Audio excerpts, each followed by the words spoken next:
Juga dari hadis ini kita ambil pelajaran bagaimana mukjizat terjadi di depan mata Abu Hurairah anhu, susu ini bertambah terus, dan di sini juga diambil pelajaran tentang tawaduknya Nabi sallallahu alaihi wasallam.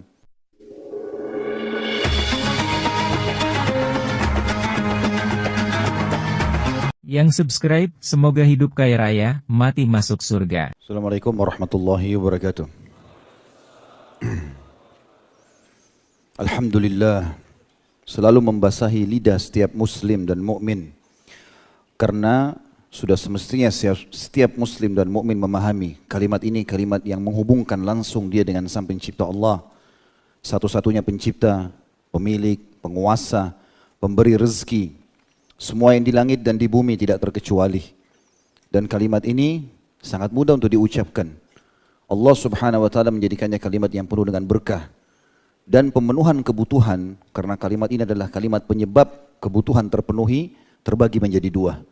Bisa saja memenuhi semua kebutuhan dan menambah juga melipat gandakan fasilitas itu, atau justru membantu seseorang muslim dan mukmin keluar dari masalah yang sedang dia hadapi, karena termasuk dalam nikmat yang dibutuhkan adalah keluarnya seseorang dari permasalahannya. Makanya sebagian ulama salaf, mereka selalu mengucapkan Alhamdulillah dalam setiap keadaan. Bahkan banyak orang di antara mereka pada saat mendengarkan anaknya meninggal, badannya ditimpa penyakit, hilangnya uang dagangan dia, dirampok, maka lisan mereka yang paling pertama Alhamdulillah. Selanjutnya kita panjatkan salam hormat kita penuh dengan cinta dan rindu kepada pemimpin setiap orang beriman, manusia yang telah dipilih oleh Sang Pencipta Allah untuk menjadi penutup utusannya. Telah disempurnakan jalur nasabnya, fisiknya, ilmunya. Semua kebahagiaan dunia dan akhirat berkumpul pada manusia terbaik ini. Dan pasti siapapun yang mengikutinya akan mendapatkan hal yang sama. Makanya Sang Pencipta Allah memerintahkan kita dalam firman-Nya, A'udzubillahi minasyaitonirrajim, laqad kana lakum fi Rasulillahi uswatun hasanatun liman kana yarjullah wal yawmal akhir wa dzakarallaha katsira. Sesungguhnya pada diri Rasulullah sallallahu alaihi wasallam ada suri tauladan yang baik bagi orang yang mau mengingat Allah, bagi orang yang berharap bertemu dengan Allah di akhirat dan ingin mengingat Allah atau berzikir dengan zikir yang banyak. Mengucapkan satu kali salam hormat kepadanya dijadikan ibadah oleh Allah, dicatat pahala. Juga diberikan tambahan, dibalas 10 kali tambahan rahmat dengan sekali mengucapkan. Dan rahmat maknanya luas sekali. Bisa pengampunan dosa, peninggian derajat, pemenuhan segala kebutuhan.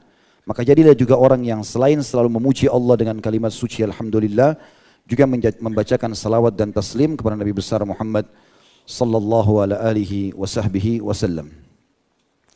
Seperti biasa teman-teman sekalian, di Sabtu kedua kita akan membahas serial manusia-manusia terbaik setelah Nabi Muhammad sallallahu alaihi wasallam, generasi emas umat ini.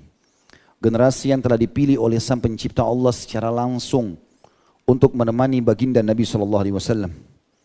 Kita saja sekarang menjadi umatnya yang jauh 1400 tahun, ya, kurang lebih waktu, ya, antara kita dengan baginda Nabi SAW 1400 tahun lebih. Kita sudah begitu mencintainya, mengikuti ajarannya, menerapkan sunnah-sunnahnya, membela martabatnya, ya, menjunjung tinggi syariatnya, siap menumpahkan darah, mengorbankan harta untuknya. Bagaimana dengan orang yang sempat melihat beliau sallallahu alaihi wasallam? Orang-orang yang melihat ini dinamakan sahabat, karena ulama sebagian mengatakan definisi sahabat harus melihat Nabi SAW dengan mata kepala. Karena ini sebuah kemuliaan tersendiri selama beliau masih hidup sallallahu alaihi wasallam. Lalu beriman kepada beliau dan meninggal dalam keadaan iman tersebut. Ini kedudukan tersendiri, kemuliaan yang luar biasa. Sampai kata Nabi sallallahu alaihi wasallam, jangan kalian mencaci maki para sahabatku, karena sesungguhnya Allah telah menjadikan hubunganku dengan mereka baik karena persahabatan ataupun karena kekeluargaan dan pernikahan. Mereka manusia pilihan. Ya, belum tentu kita kalau hidup di zaman itu kita bisa menjadi sahabat Nabi SAW. Manusia-manusia yang terbaik. Oleh karena itu kita perlu mempelajari kisah-kisah mereka. Abdullah bin Mas'ud radhiyallahu anhu berkata, siapa yang ingin mencontohi orang untuk bisa sukses di kehidupannya, maka contohilah orang-orang yang terdahulu dari kalangan sahabat Nabi sallallahu alaihi wasallam. Telah terbukti keimanannya, beriman pada saat tidak ada media seperti kita sekarang. Mereka bisa beriman kepada Allah Subhanahu wa taala sementara Al-Qur'an masih beransur-ansur turun. Begitu pula tidak ada fasilitas seperti kita sekarang. Jaraknya jauh untuk mendatangi kota Madinah pada saat itu kalau hijrah. Beriman pun kalau masuk dalam majelis Nabi SAW yang di belakang seringkali tidak mendengar apa yang sedang dibahasakan. Sampai bertanya kepada orang yang di depan. Kalau kita sekarang semuanya sudah mudah, Al-Quran sudah lengkap, diterjemahkan dengan sekian banyak bahasa. Hadis-hadis Nabi SAW sudah dibukukan, bahkan sudah dihukumi ini sahih, ini hasan, ini dhaif, ada yang maudhu, supaya lebih mudah kita untuk mempelajari agama Islam. Jadi memang generasi ini generasi yang terbaik. Dan ini sudah sering saya tekankan, bagaimana kita meletakkan tujuan utama tabligh akbar ini, itu untuk mempelajari generasi emas ini. Sudah 30 sekian orang kita bahas, manusia-manusia terbaik. Artinya kalau satu saja kita bahas dan dijadikan sebagai contoh buat kita sudah cukup. Tapi subhanallah dengan 30 sekian orang, kalau saya tidak salah sudah 37 ya, kalau saya tidak salah yang dibahas, dan kita masuk pada hari ini yang ke-38 ya. Maaf kalau ini saya keliru dalam perhitungannya, maka itu adalah contoh yang sangat banyak. Sudah sangat banyak yang kita bahas. Maka teman-teman sekalian, saya mengajak diri saya dan teman-teman sekalian jangan melupakan apa yang sudah kita bahas.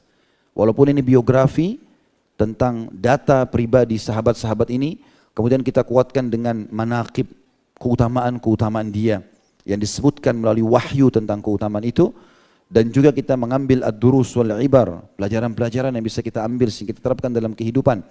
Maka ini penting sekali. Hari ini yang kita pelajari teman-teman, tokoh yang luar biasa. Seorang sahabat yang masuk Islam dan hidup bersama Nabi SAW kurang lebih hanya sekitar 4 tahun saja. Dia masuk Islam di masa terjadinya perang Khaybar. Atau sebelum terjadi Khaybar beberapa hari, beliau tiba di Madinah dan masuk Islam. Kemudian mulai semenjak itu sampai meninggal Nabi SAW kurang lebih selama 4 tahun mempelajari Islam. Tapi subhanallah, Allah Subhanahu wa taala memberkahi hidup orang sesuai dengan kadar keikhlasannya. Dan Islam mengajarkan kepada kita sebagai panduan hidup ya, agama yang mulia ini, tidak ada kata terlambat bagi seseorang yang mau memperbaiki dirinya. 4 tahun ini masa yang pendek untuk menjadi seorang perawi hadis. Apalagi menjadi orang yang nomor 1 paling banyak meriwayatkan hadis. Kami pernah melalui masa-masa 4 tahun masa kuliah. Tiap hari mendengarkan.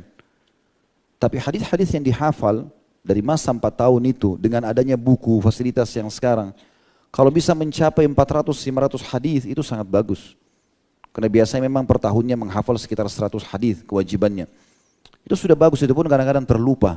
Tapi manusia terbaik ini, atau manusia baik yang akan kita bahas ini, menghafal ribuan bahkan ratusan ribu hadis dari Nabi SAW dengan luar biasa karena tidak pernah salah dalam penyebutan. Sampai sahabat-sahabat Nabi yang senior pun lebih dulu masuk Islam itu banyak meriwayatkan hadis dari beliau. Banyak meriwayatkan hadis dari manusia ini. Orang ini teman-teman diberikan atau memiliki nama yang sebenarnya adalah Abdullah atau Abdurrahman Ibn Sakhr, dan dia dari suku Ad-Daus yang berasal dari Al-Azd. Dan suku Ad-Daus ini tempat tinggal mereka tepatnya di kota Taif. Dan kita sudah tahu secara histori kota Taif ini pernah menjadi target dakwah Nabi SAW, namun mereka menolak. Dan waktu Nabi SAW ditawarkan untuk menghancurkan kota itu hanya dengan mengatakan ya Allah hancurkanlah, maka hancurkanlah. Tapi Nabi SAW membalik dengan doa, mengatakan tidak, semoga saja dari 2 kota ini, Taif dan Mekah, keluar dari keturunan mereka yang beriman kepada Allah. Maka keluarlah manusia sosok yang menjadi figur yang perlu kita pelajari hari ini, Abdurrahman ibn Sakhr Ad-Dawsi Al-Azdi Al-Yamani. Dan nama lainnya dalam beberapa riwayat Abdullah, yang dikenal dengan Abu Hir atau Abu Hurairah. Subhanallah, hampir setiap sekarang masjid, majlis, dosen di kampus, tidak luput lisannya kalau menyampaikan hadis Nabi SAW pasti mengatakan an Abi Hurairah, an Abi Hurairah, menyebutkan nama orang terbaik ini. Maka kita perlu korek apa yang dilakukan oleh manusia terbaik ini dalam 4 tahun saja bersama Nabi SAW. bisa mengungguli sahabat-sahabat yang lebih dulu masuk Islam dalam meriwayatkan hadis. Bahkan bisa menjadi amal jariah yang besar bagi dia karena hampir semua umat sekarang mempelajari hadis-hadis yang diriwayatkan oleh orang ini. Kecuali untuk kelompok Syiah yang menolak riwayat-riwayat dari sahabat-sahabat mulia termasuk dari Abu Hir atau Abu Hurairah radhiyallahu anhum. Abu Hurairah ini teman-teman sekalian, tentu yang namanya Abdullah atau Abdurrahman ini ada banyak riwayat menyebutkan, ada riwayat Bukhari, riwayat Tirmidzi, riwayat Al-Hakim. Ada yang menyebutkan kalau Abdullah awal namanya kemudian diganti menjadi Abdurrahman. Awal sebelum masuk Islam nama beliau adalah Abdus Syams. Ya. Dan ini tentu tidak boleh, artinya hamba matahari. Dan rahasia kenapa dia diberikan julukan Abu Hir atau Abu Hurairah. Yang paling sering kita dengar Abu Hurairah. Tapi beliau inginnya dipanggil Abu Hir. Dan Hir atau Hurairah adalah terjemahannya kucing. Ya. Kalau Hir, kucing jantan. Kalau Hurairah, kucing betina. Itu dalam bahasa Arab. Nah di sini, sebab dinamakannya dia Abu Hurairah atau Abu Hir ini ditanya oleh beberapa orang. Kenapa anda dinamakan itu?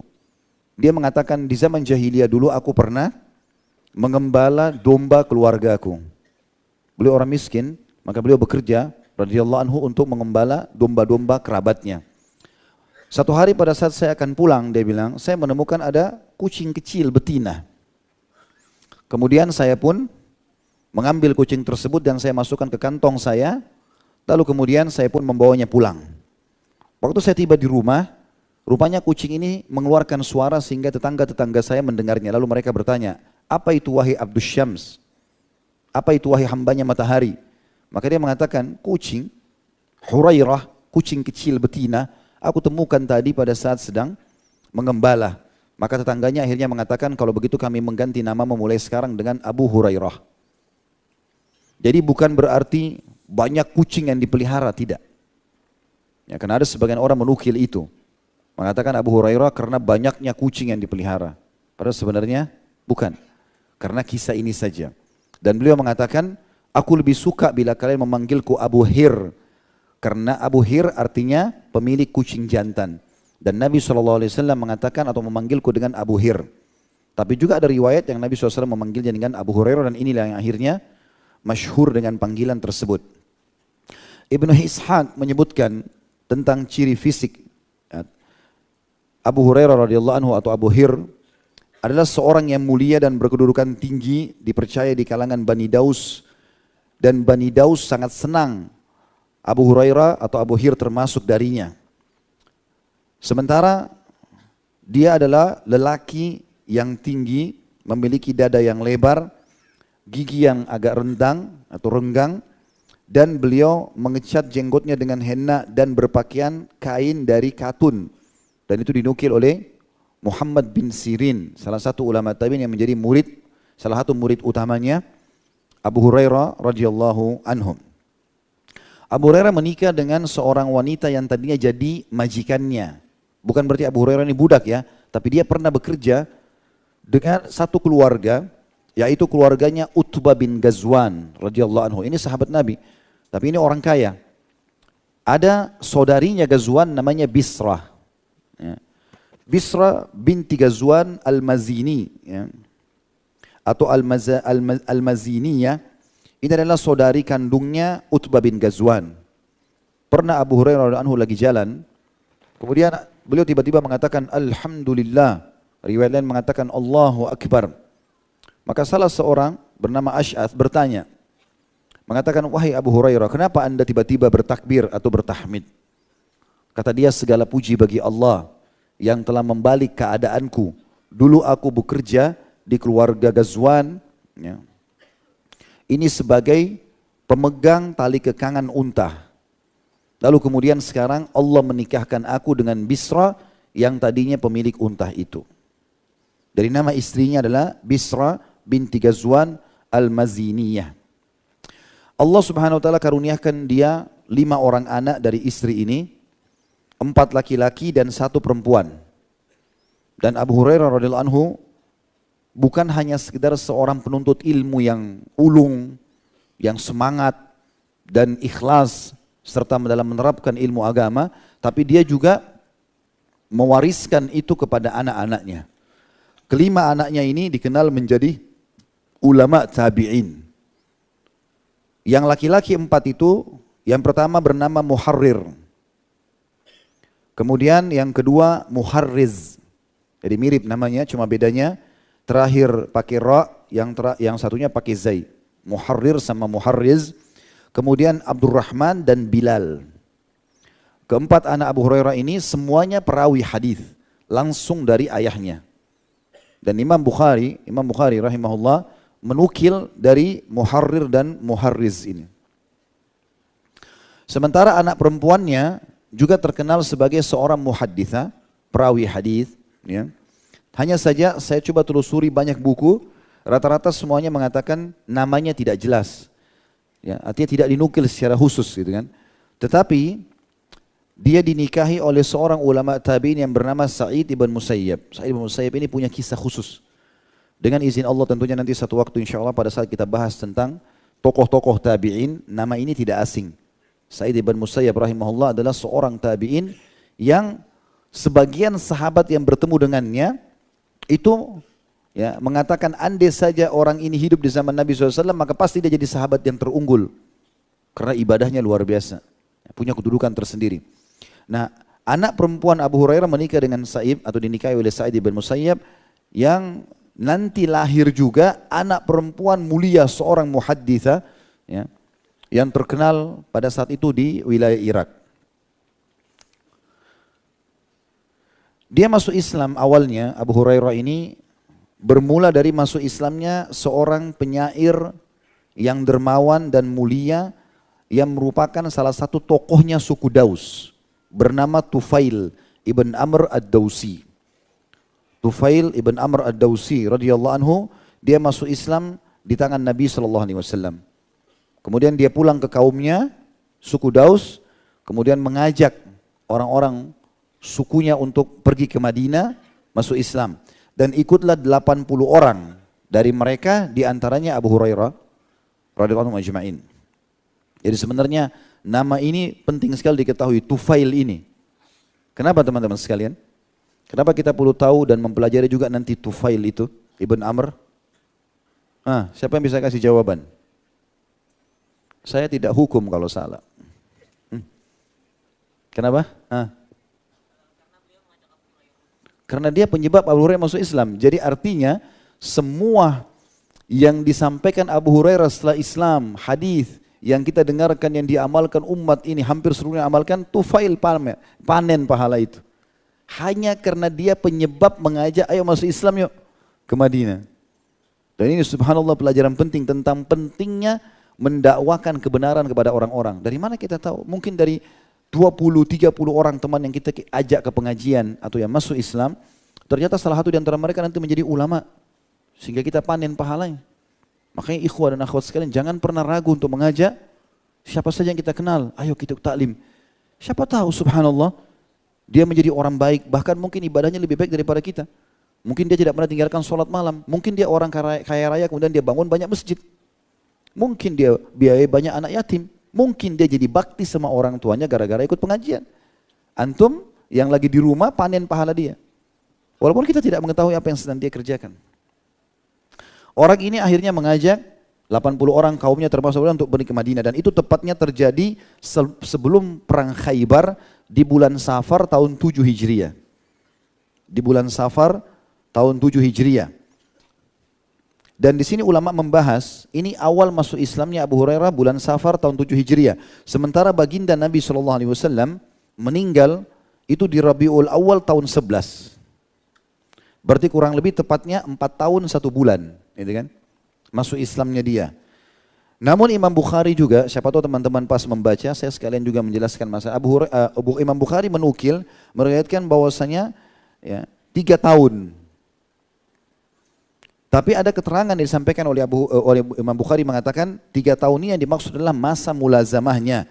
Dan makna mulazamah adalah selalu mendekati Nabi SAW dan berinteraksi dengan Nabi SAW.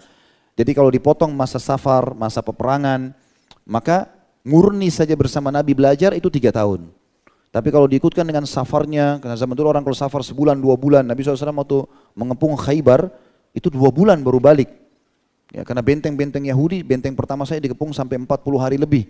Sementara waktu itu ada 8 atau 9 benteng Yahudi yang harus dikepung oleh baginda Nabi SAW. Jadi bisa 2 bulan setengah, bahkan 3 bulan baru balik pada saat itu. Maka kalau dipotong waktu-waktu ini, berarti Abu Hurairah murni belajar, duduk, khusus mendengar dan bertanya, itu adalah 3 tahun. Atau ada juga yang mengatakan masa 3 tahun dimaksud adalah Abu Hurairah bergabung di Suffah.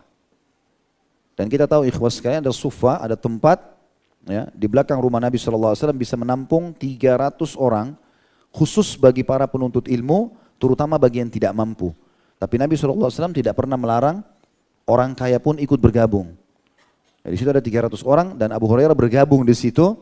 Maka dia mengatakan masa 3 tahun adalah masa bergabungnya Abu Hurairah di Suffah itu. Artinya mulai masuk dalam majlis dan terus mendengarkan penyampaian Nabi SAW. Sebagian juga ulama mengatakan bahwasanya Abu Hurairah mendapatkan doa Nabi SAW untuk dapat hidayah dari penduduk kota Taif.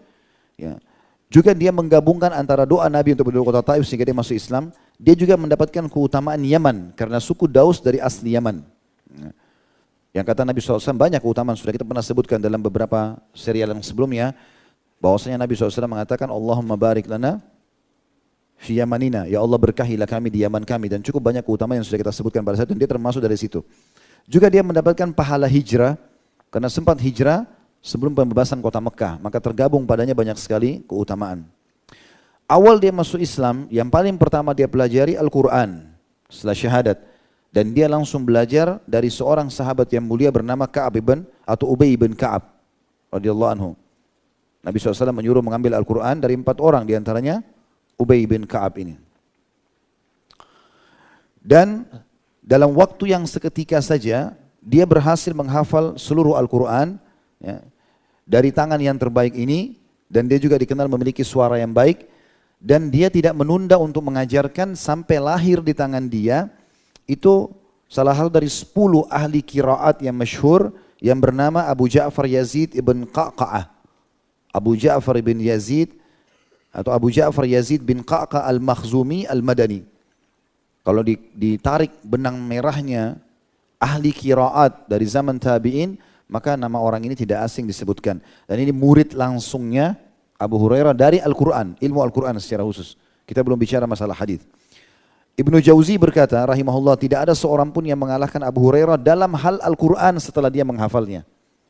Sebelum dia menghafal, banyak sahabat juga menghafal. Tapi setelah Abu Hurairah menghafal, dia orang yang paling gencar menyampaikan Al-Quran. Dan banyak sekali murid-murid yang lahir dari tangan manusia terbaik ini, atau manusia baik ini. Saudaraku seiman, penulis buku di sini mengangkat sebuah statement yang menarik di sini. Kalau yang pegang buku bisa melihat di halaman 21. Beliau mengatakan yang menjadi tolok ukur bukan siapa yang lebih dulu, tapi titik-titik. Lalu dia mengatakan sekalipun hanya 4 tahun mendampingi Nabi SAW, kalau dihitung semua dengan masa safar dan peperangan, namun ia telah menjadi salah satu sahabat yang paling banyak meriwayatkan hadis Rasulullah SAW. Bahkan hingga banyak sekali para sahabat dan tabi'in yang meriwayatkan hadis dari beliau. Konon dinukil bahwasanya para sahabat, murid atau teman yang mengambil riwayat darinya berjumlah 800 orang. Yang menukil saja dari beliau itu 800 orang.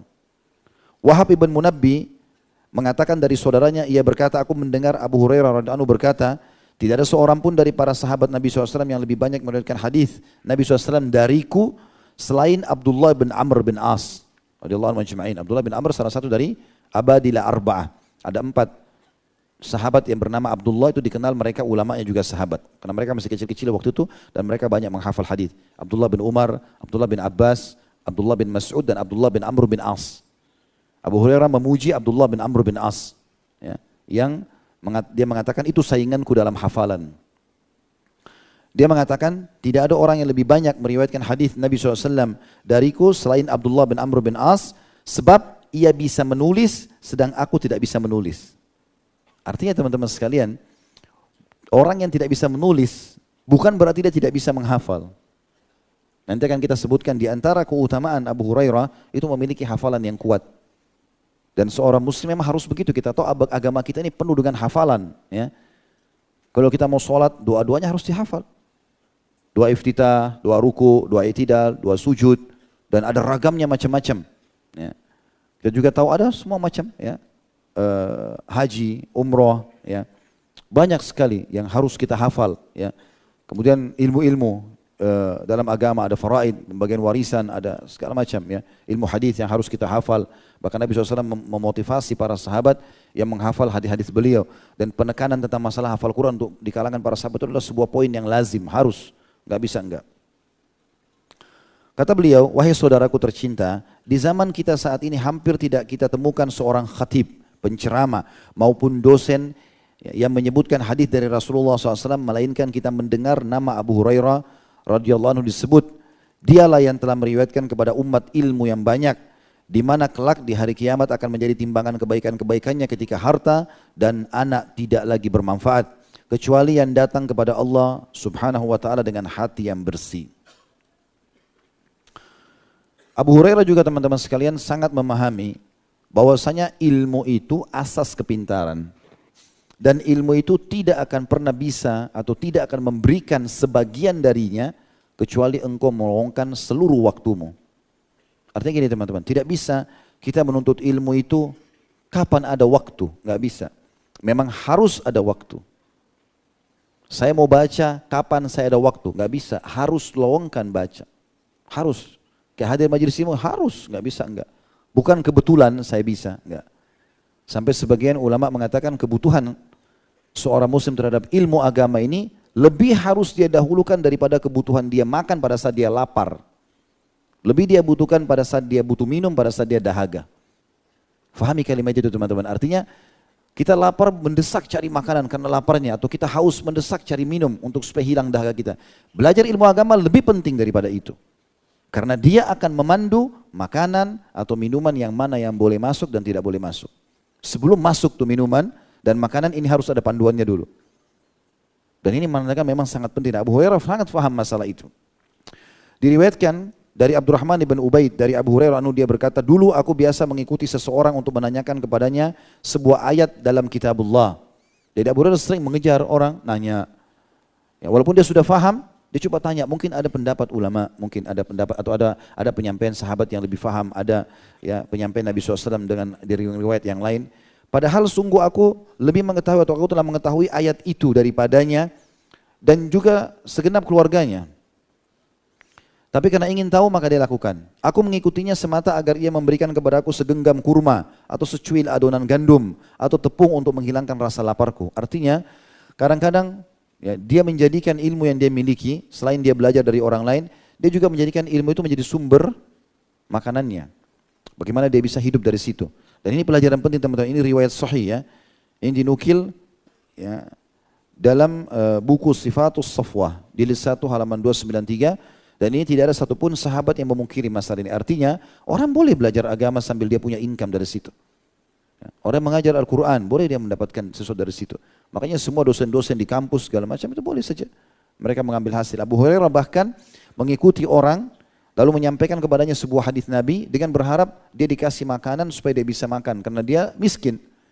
Di antaranya pernah dinukil kisah, dia mengatakan, pernah suatu malam aku berjalan bersama Umar bin Khattab radhiyallahu anhu, kata Abu Hurairah nih radhiyallahu anhu, sambil menceritakan hadis kepadanya hingga ia tiba di pintu rumahnya. Lalu menyandarkan punggungnya ke pintu dengan serius mendengarkan apa yang aku sampaikan. Ia menghadap kepadaku dengan sepenuh wajahnya, artinya dengan serius dia dengar. Begitu selesai menceritakan sebuah hadis, aku menceritakan kepadanya hadis yang lain, hingga bila aku tidak melihat sesuatu tanda-tanda ia memberiku makanan, maka aku pun pamit untuk pergi. Lalu tak lama setelah itu ia menemuiku seraya berkata, wahai Abu Hurairah, andai kata ketika itu di rumah ada makanan, maka niscaya pasti kami akan menghidangkannya kepadamu. Tentu ini bukan aib Abu Hurairah menyampaikannya, tapi dia mengatakan, saya suka nuntut ilmu dan karena banyaknya ilmu itu, saya juga menggunakan untuk bisa hidup dari situ. Ya, jadi ini makanya tadi saya bilang menjadi seperti sebuah panduan, seorang muslim bisa melakukannya, tapi tentu tidak ada hubungannya sama riya di sini ya. Dia memang betul-betul ingin hidup. Diriwayatkan juga dari Abu Rafi bahwasanya Abu Hurairah anhu berkata, tidak seorang pun yang memberikan hadiah kepadaku melainkan aku menerimanya. Namun untuk meminta-minta maka aku tidak akan melakukannya. Jadi ini rincian daripada perbuatan tadi. Daripada saya minta-minta, kasih saya makan, saya lapar, maka dia menyampaikan hadis dengan harapan orang itu faham. Ya. Setelah saya ajarkan ilmu, berikan saya sesuatu karena saya lagi lapar. Ya, karena Abu Hurairah sangat miskin, tidak punya apa-apa. Nanti akan kita nukil beberapa statement sahabat yang menceritakan tentang keadaan Abu Hurairah ini. Diriwayatkan dari Muhammad, ia berkata, kami berada di sisi Abu Hurairah satu hari, lalu ia mendengarkan atau dia mengeluarkan ingus karena flu. Kemudian mengelapnya dengan selendangnya seraya berkata, segala puji bagi Allah yang membuat Abu Hurairah dapat mengeluarkan ingus ini di dalam kattan ini atau di kain ini. Artinya saya pun beringus dan saya bisa mengeluarkannya serta melapnya, ini sebuah nikmat yang harus saya syukuri. Sungguh aku telah melihat diriku tergeletak di antara rumah Aisyah dan mimbar Rasulullah SAW dalam keadaan pingsan karena kelaparan. Dia ceritakan keadaannya. Lalu seseorang melintas, kemudian ia duduk di atas dadaku.